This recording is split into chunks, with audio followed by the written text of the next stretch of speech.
We have international organizations like the WHO challenging sovereign states.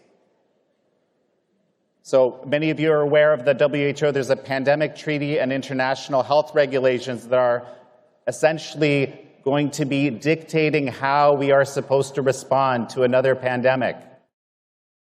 We're now in a situation in which there's total centralized control. If you vary from the approved narrative, in many states, many nations, there are now laws being enacted that physicians that speak about their opinions, their observations, which differ from the approved narrative, they're subject to jail time and major fines.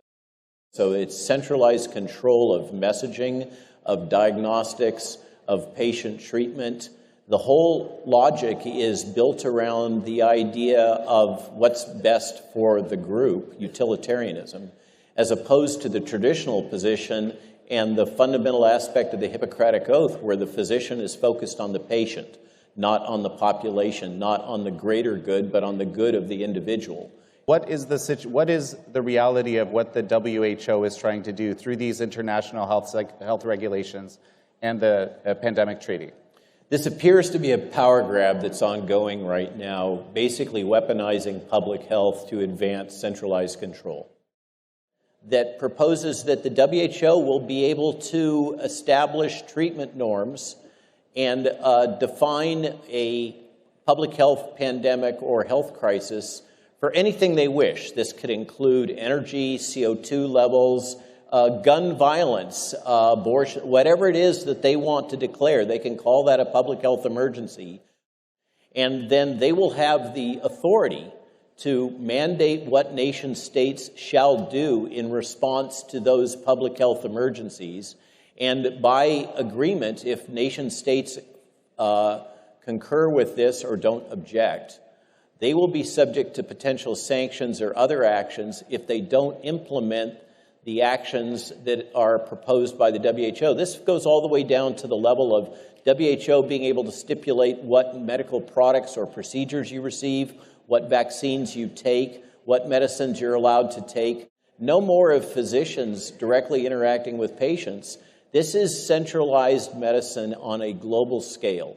This is globalism taking control of all medicine and will dictate and mandate what you shall do and what your nation state shall do in response to whatever the WHO defines as a public health emergency.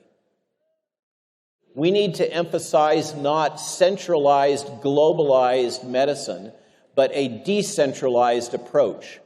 The ultimate decentralization is empowering the physician-patient relationship and breaking away from these large corporatist controlled situations where basically your health, you are just a number, and your physician or other health provider, nurse assistant, etc., physician assistant, is forced into a situation where they are treating you by a checklist.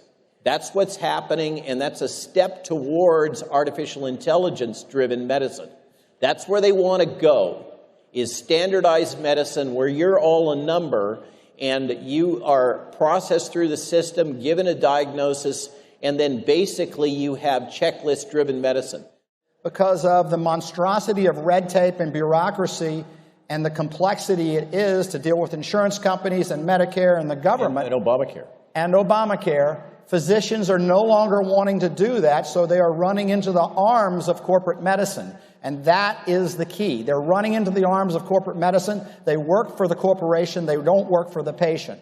How do we respond to these kinds of realities? First of all, we must get involved, and we must not be afraid to stand up. For tyranny to have success, it just means a bunch of good people do nothing. If you stand up, will there be negative consequences? Absolutely. But if you don't stand up, there'll be more. And if you do stand up, there'll be many, many positive consequences.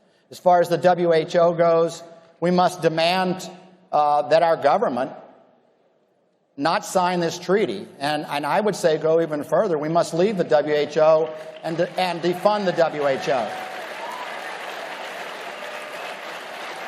Well, Director Tedros puts out a bunch of propaganda saying we are not prepared for the next pandemic.